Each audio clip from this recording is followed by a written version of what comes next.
On March 15th, Hungary celebrated Memorial Day, a tribute to the 1848 revolution. Also called the Springtime of Nations, was a series of republican revolts against European authoritarian monarchies. It started in Sicily and spread to France, Germany, and the Austrian Empire. On this day, Microsoft Threat Intelligence released a threat report of Russian cyber activities targeting Ukraine and its partners. Through this, they hope to provide mechanisms for defending against authoritarian aggression in the digital age and space. A bit less than a month ago, the war entered its second year. This horrifying war meant three phases.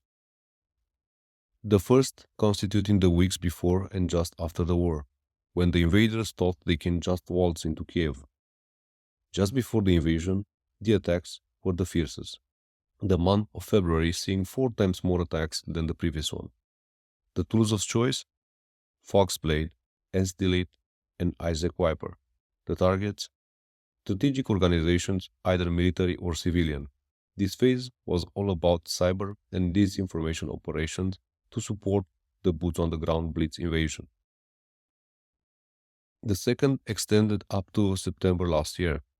During this period, the Russians focused their efforts in the Donbas region, attacking logistics, infrastructure, and energy sectors.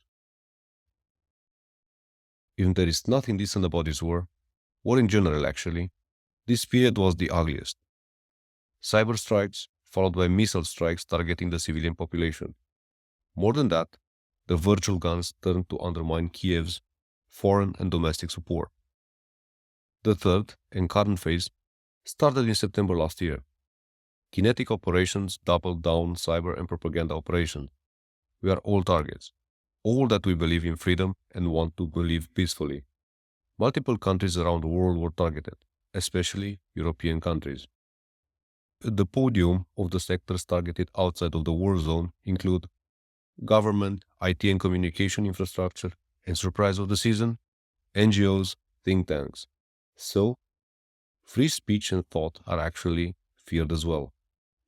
In history, besides destruction, war brought also civil innovation. In this case, we do have innovation, but it's closer to the spill of weapons getting on the streets of France after the war in Libya. The multitude of cyber weapons used in Ukraine end up being used to ransomware attacks all over the globe. Yes, we can dream that it will all pass, but as we in the region know so well, the bear just sleeps, it never retires for good. These days, Moldova is under attack.